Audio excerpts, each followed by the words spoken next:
Voltamos. Cadê esse negócio aqui? Vamos lá.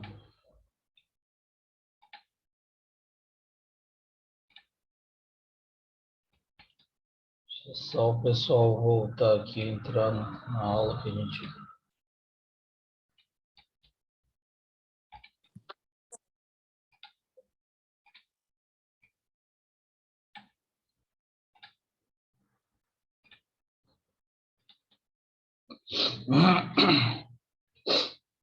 Só um minutinho que a gente continua. Deixa o pessoal entrar aqui.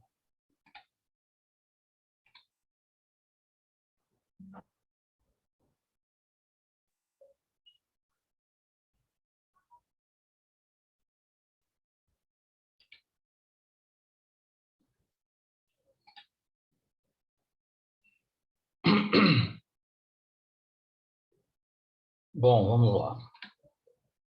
Continuando aí, meus queridos, máquinas térmicas, tá?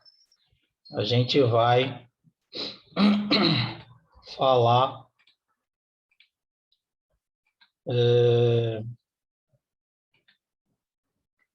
do motor a combustão, tá?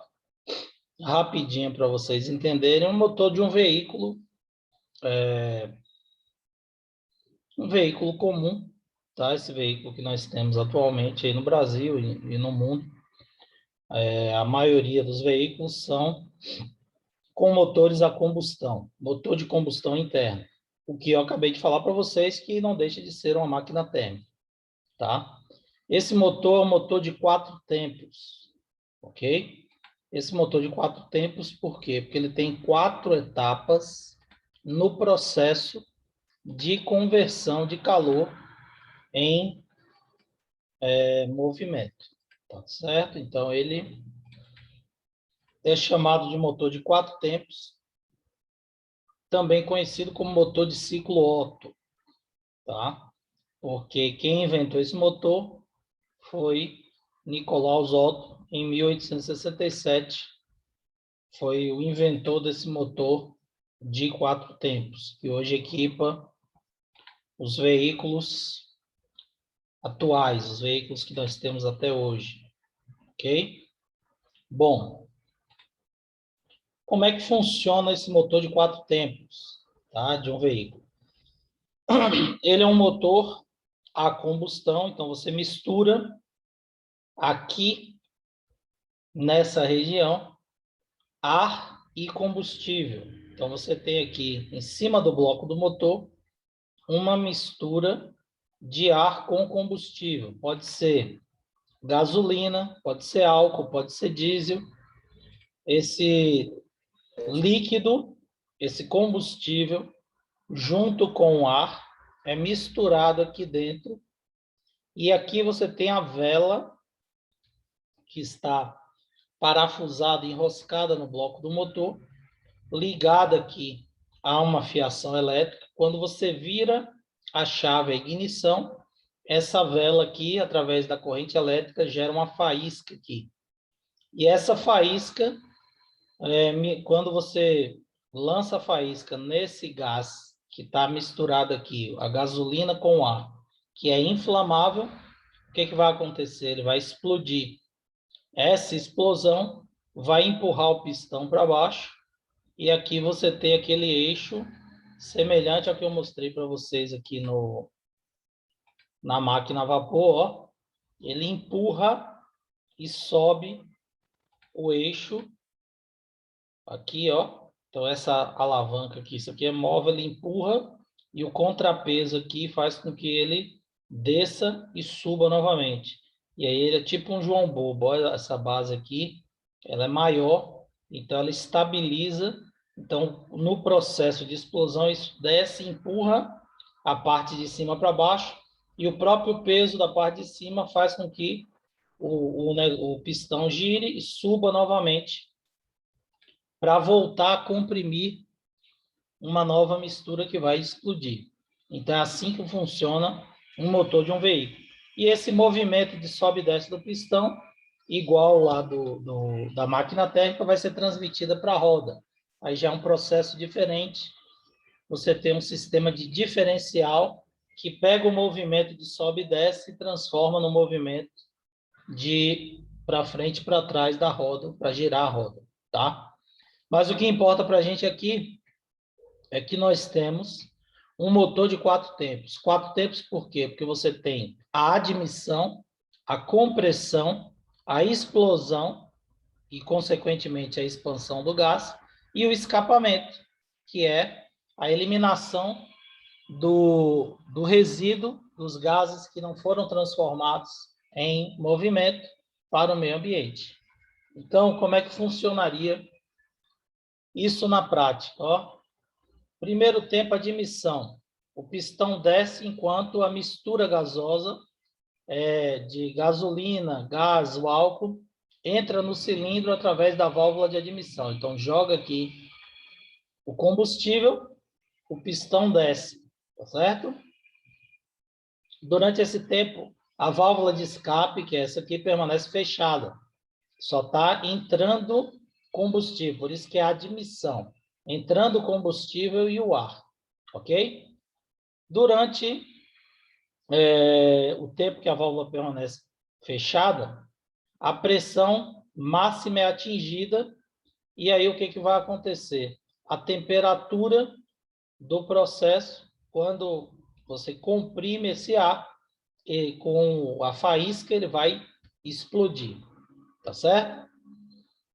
Segundo tempo, então passa da admissão só até o momento em que está entrando combustível. Admissão.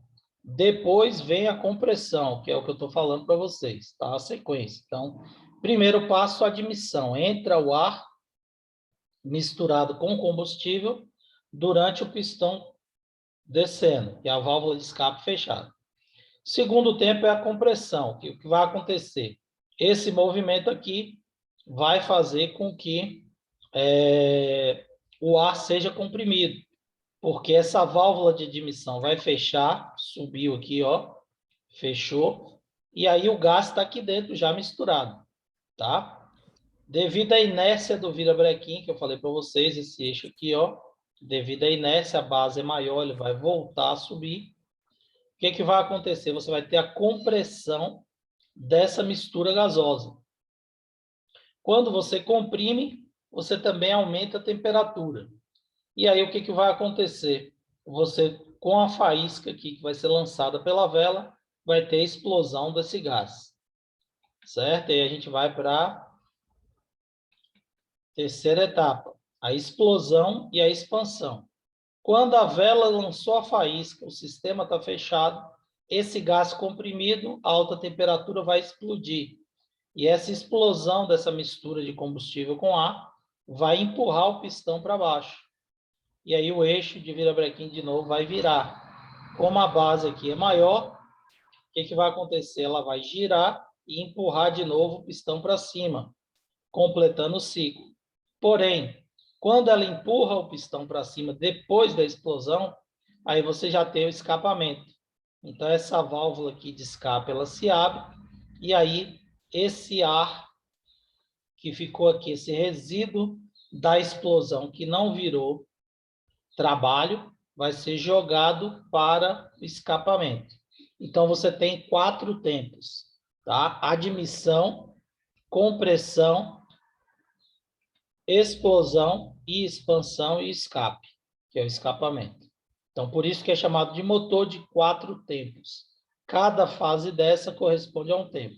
No momento que a gasolina e a mistura com ar está sendo injetada no motor, né? No momento que a válvula está sendo comprimida, essa mistura está sendo comprimida através do pistão e das válvulas, a partir do momento que ela vai explodir com a chama da vela, e o finalzinho, o escapamento, que é a liberação dos gases que não foi transformado na explosão. Certo? Estão perguntando aqui, o motor de 2 tempos ele funciona apenas com admissão e escape. Tá? No motor de 2 tempos, você joga o combustível já misturado com... Normalmente, o motorzinho de 2 tempos, você tem gasolina e óleo.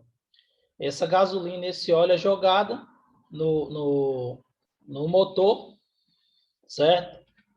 Na admissão já vai acontecer a compressão, então quando você já joga essa mistura, ela já vai empurrar o pistão para baixo, já vai comprimir, e aí depois você tem a explosão e o escapamento, tá? Porque a vela vai existir, então, por exemplo, hoje em dia não tem mais, mas antigamente tinha motos com motores 2 tempos, tá? Era vendida no mercado. Hoje em dia eu acho que não tem, não sei se essas cinquentinhas que eles vendem aí é motor de 2 tempos, eu não tenho essa informação. Mas antigamente tinha motos da Yamaha que eram com motor 2 tempos. Tanto que ela solta uma fumaça maior, porque a mistura de combustível era gasolina com óleo. Então, existia um óleo que era colocado para justamente na hora da admissão já gerar a compressão e na hora da explosão já liberar o escapamento. Então, era só 2 tempos. Ocorre conjuntamente, simultaneamente o processo. Mas o princípio é basicamente o mesmo. O combustível explode, empurra o pistão para cima e para baixo e depois libera para o escapamento, tá? E aí esse movimento vai virar movimento da roda. No caso da moto, você vai ter essa transmissão através de uma corrente ou de um eixo cardan, ok?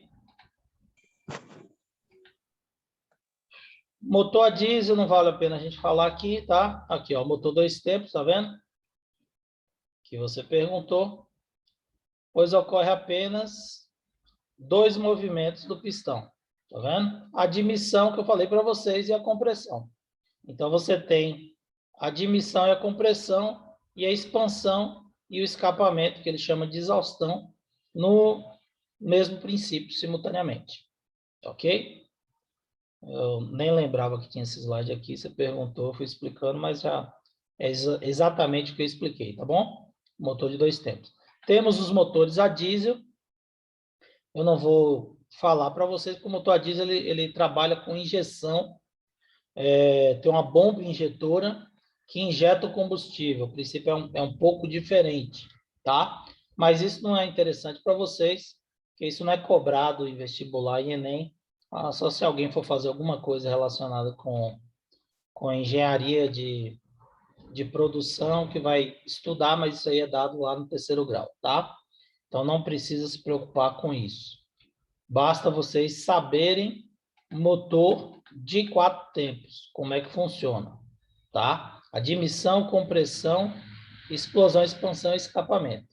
Motor de 2 tempos, que o colega perguntou aí, também não é cobrado nem vestibular, nem Enem, tá? Mas como ele perguntou, a gente explicou aí só para vocês terem noção e saberem, ok? O motor a diesel, só para citar aqui, para ninguém ficar curioso, ele tem uma bomba injetora. Essa bomba injetora injeta o óleo diesel direto na câmara de explosão. E aí, a faísca gerada pela vela, junto com a pressão da bomba, faz com que esse combustível exploda. E aí, depois, o processo é semelhante. O pistão sobe e desce, e esse movimento é transmitido para as rodas, tá? A diferença é que a bomba injetora, ela trabalha cheia de combustível, jogando direto para o bloco do motor. Enquanto que no veículo normal, você tem a bomba puxando do tanque e jogando para o bico injetor, que já está ligado no próprio motor, certo? Na prática, isso altera o quê? Por exemplo, um carro a diesel, ele não pode acabar o combustível. Por quê, professor? Porque se o carro a diesel acaba o combustível, é porque esvaziou a bomba injetora. Quando esvazia a bomba injetora, entra ar. Aí dá entrada de ar. Aí o carro ele não vai funcionar mais. Você vai ter que tirar a entrada de ar da bomba injetora. Ela vai ter que encher novamente de combustível para poder injetar. Senão você vai ficar ligando o carro e ele vai ficar jogando ar lá dentro do bloco do motor, ele não vai funcionar, porque não vai explodir o ar. Entenderam? É só isso aí. Mas não precisa se preocupar com isso, não. Só estou citando, porque está aqui no slide e eu estou explicando para vocês, mas é só a nível de curiosidade. Ok?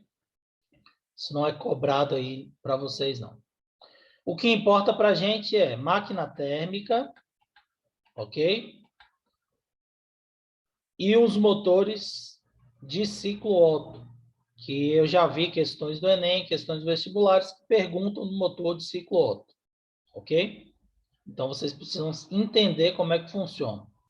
E, além disso, além da segunda lei da máquina térmica, vocês precisam aprender a calcular rendimento.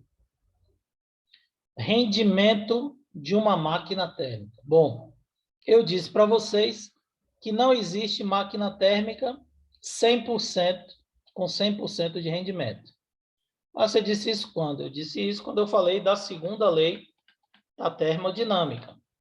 É impossível construir uma máquina térmica que, trabalhando entre duas fontes, transforme integralmente todo o calor em trabalho. Ou seja, não existe máquina térmica com 100% de rendimento. Seria 100% de rendimento, seria você pegar todo o calor e transformar em trabalho. Então, existe um rendimento para uma máquina térmica. E como é que a gente calcula esse rendimento? Alguns autores chamam rendimento de Ni, aquele N grego mais arredondadozinho. Então, o Ni, o N grego, tá ok? Esse Ni, esse N grego aí, representa rendimento. Alguns autores representam rendimento por essa simbologia. Aqui no slide a gente representou por R, para facilitar. Então, rendimento, ele corresponde à relação entre o trabalho e o calor que você tira da fonte quente. Por quê? Quanto mais trabalho você conseguir realizar com a quantidade de calor que você retirou da fonte quente, maior vai ser o rendimento dessa máquina. Concorda? Então, rendimento, ele dá o valor de quanto trabalho a máquina consegue realizar com relação ao calor que ela recebeu da fonte quente. Então, como é que eu vou calcular rendimento? O rendimento vai ser trabalho sobre Q1. Eu vou pegar o trabalho que foi realizado pela máquina, dividir pela quantidade de calor que ela retirou da fonte quente, e aí, consequentemente, eu vou achar o rendimento dessa máquina. Então, rendimento é trabalho sobre Q1. Trabalho em cima do calor que ela realizou na fonte que ela retirou da fonte quente. Quanto mais trabalho ela conseguir realizar com calor retirado da fonte quente, maior vai ser o rendimento da máquina térmica. Ok? Nenhuma máquina térmica transforma todo o calor retirado da fonte quente em trabalho. Então, Q1 vai ser sempre menor do que o trabalho. Certo? Trabalho vai ser sempre maior do que Q1.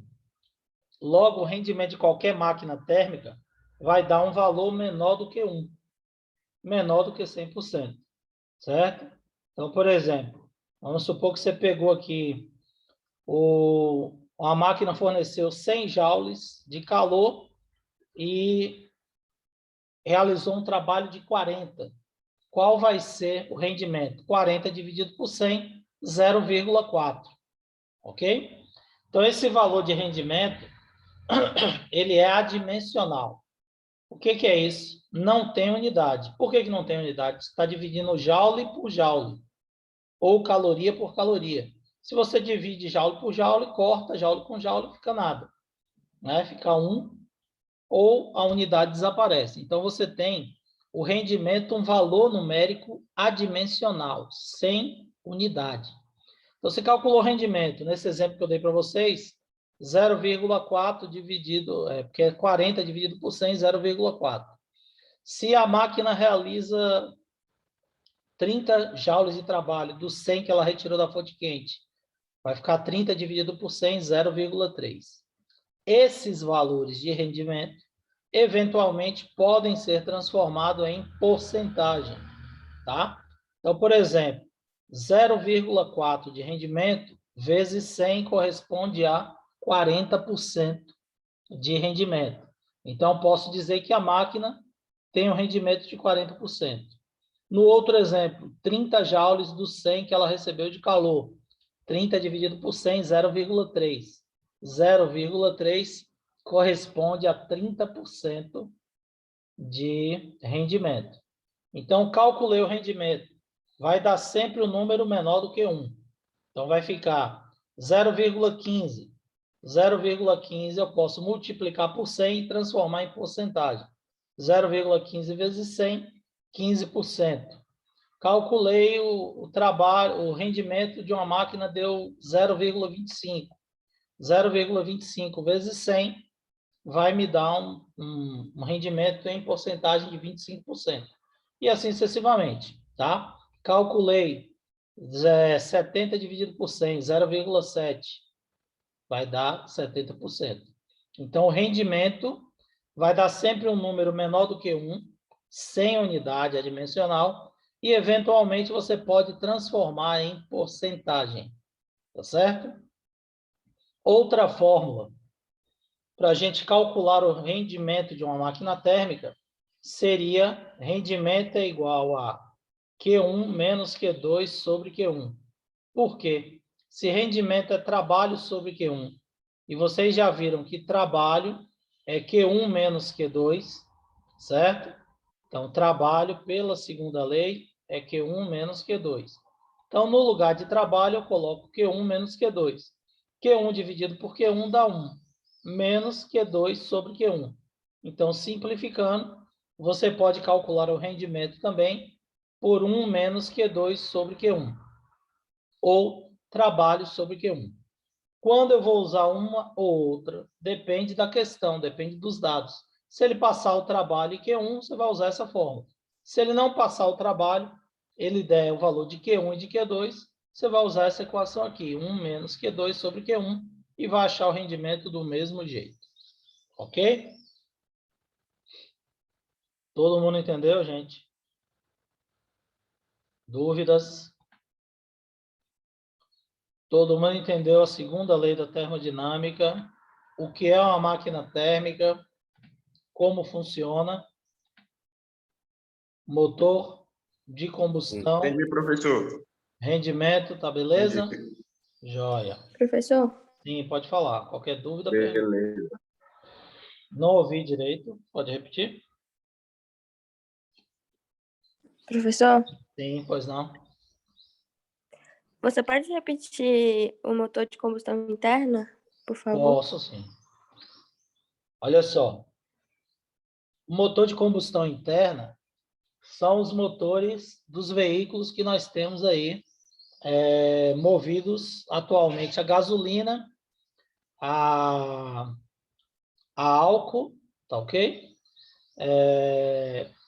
E híbridos também, porque o motor híbrido ele tem dois motores, ele tem um motor a combustão e um motor elétrico, tá?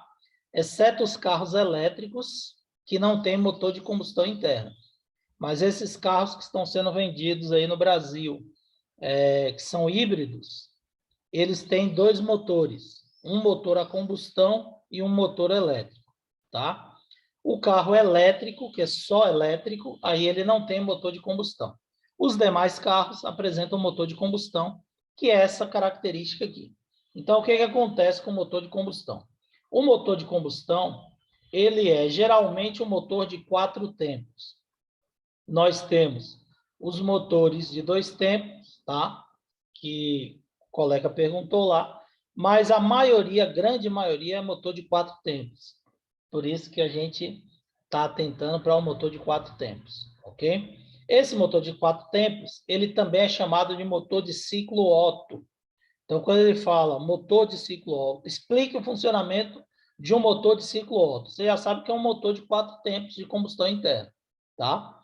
Em homenagem ao cientista Nicolaus Otto, que inventou esse motor em 1867, tá? O motor de 4 tempos ele é composto por 4 etapas. Que etapas são essas? Admissão, compressão, explosão que ocorre junto com a expansão do gás e o escapamento, tá? Funciona desse jeito aqui. Aqui é um corte na lateral do motor. Você tem um corte em um pistão do motor. Então, você tem um pistão, uma vela, a admissão e o escape e o eixo de virabrequim dentro do bloco do motor. Um motor de um carro, 4 cilindros, por exemplo, ele tem 4 partes dessa, uma do lado do outro. Você tem motores que são 6 cilindros, você tem 6 partes dessa, 3 de um lado e 3 do outro. Você tem os motores 8 cilindros, que são 4 partes dessa de um lado e 4 do outro. Então, você tem 8. E você tem motores até de 12 cilindros, são 6 de um lado e 6 do outro. Tá? Então, existem diversas formas. Os motores mais comuns são os motores de 4 cilindros, 4 cilindradas. Eles têm 4 eixos, 4 cilindros desses e 4 pistões, tá? Você abre lá, você vai ver que tem 4 velas, porque cada vela alimenta um pistão desse aí. O que vai acontecer no motor? Os 4 tempos de funcionamento do motor. Primeiro tempo, admissão. O que é admissão? Admitir é deixar entrar, tá? Igual eu faço aqui agora. Acabei de admitir uma colega. Ela está entrando na sala.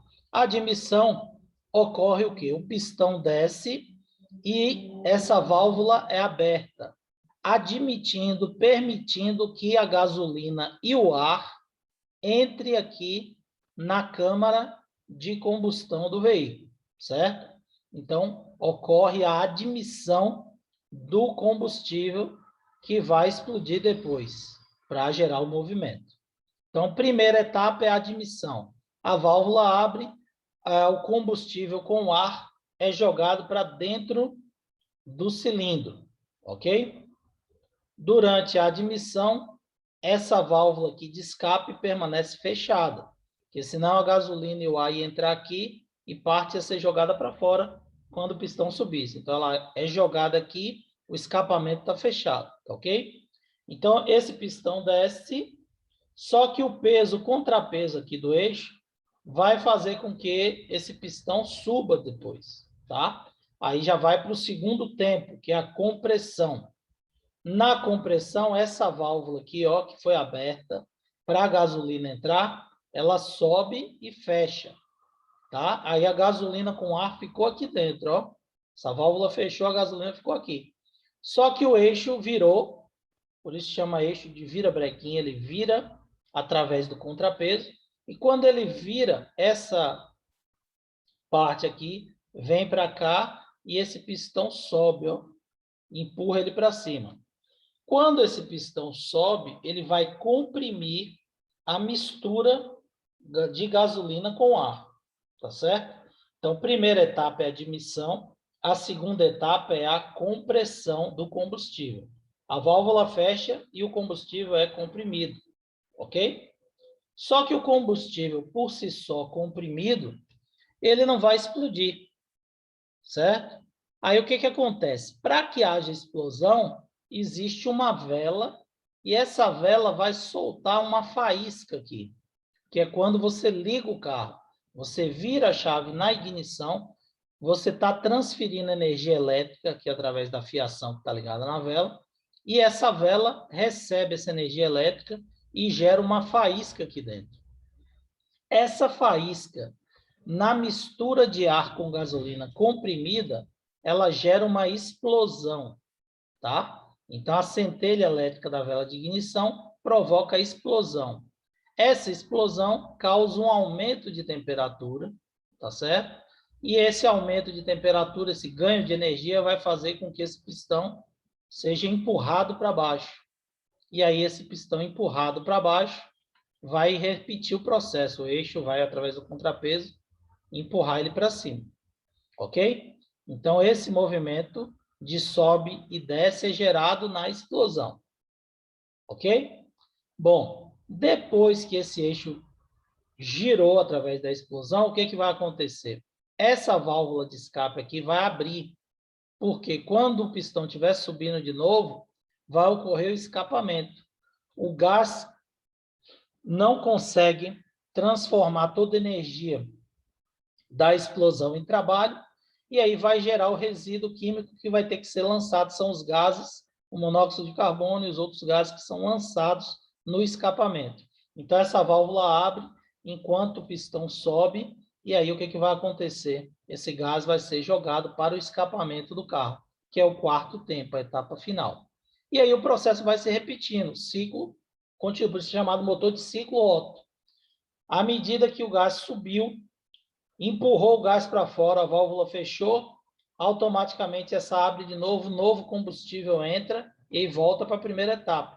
Desce de novo, aí comprime, lança a faíscazinha, explode, desce, sobe, aí fica subindo e descendo, comprimindo e explodindo a gasolina e o ar, subindo e descendo, subindo e descendo. E esse movimento é muito rápido. Isso ocorre em frações de segundo.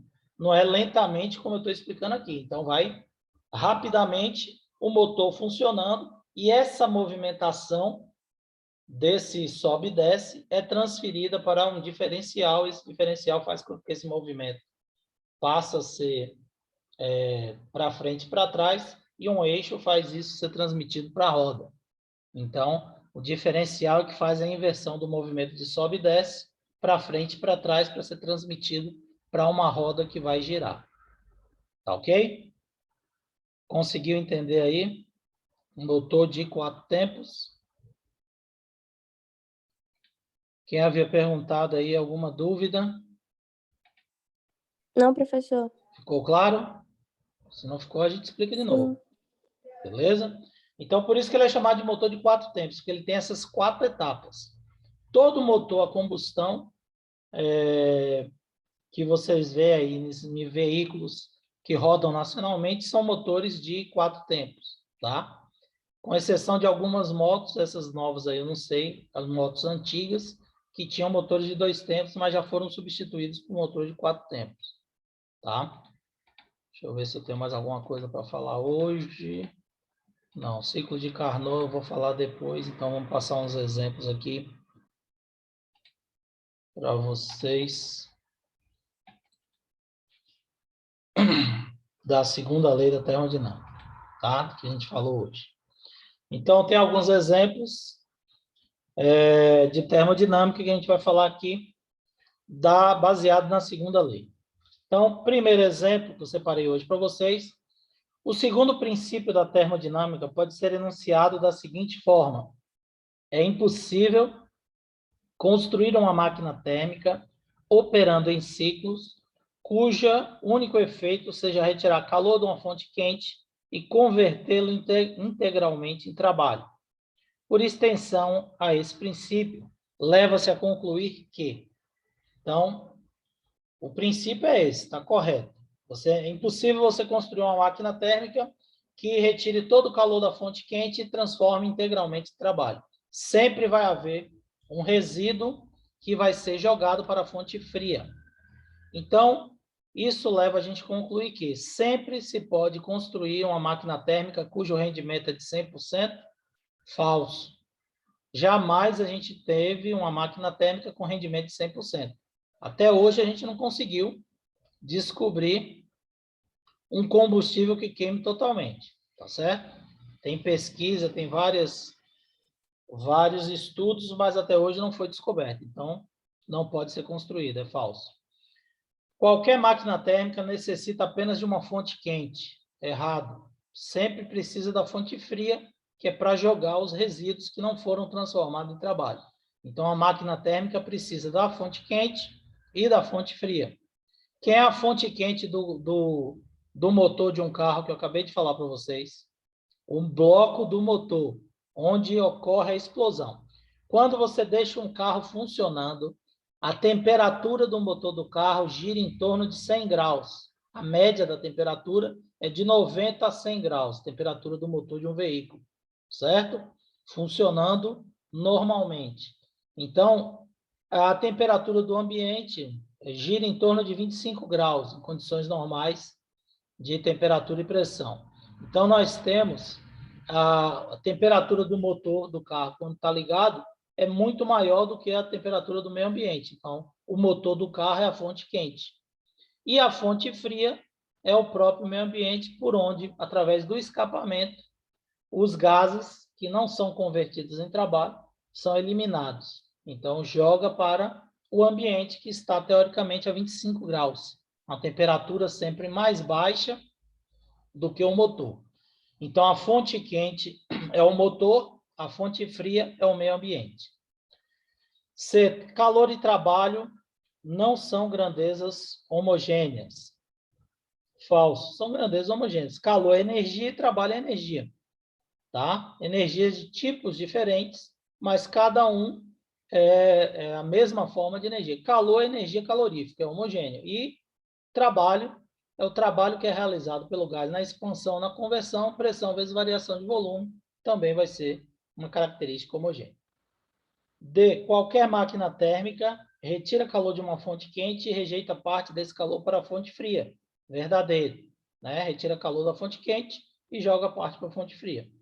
Letra E. Somente com a fonte fria, mantida a 0 graus, seria possível uma certa máquina térmica converter integralmente calor em trabalho. Errado. Já disse que não tem como uma máquina térmica converter integralmente calor em trabalho. Tá?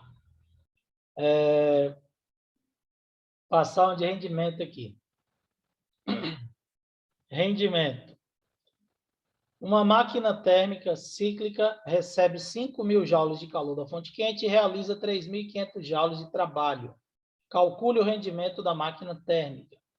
Ni, que é o rendimento, ou R, tá? Mas alguns autores chamam de Ni, esse Nzinho mais arredondado, grego.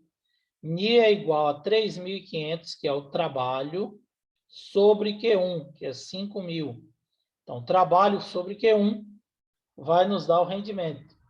3.500 dividido por 5.000 dá 0,7. Então, qual é o rendimento da máquina? 0,7.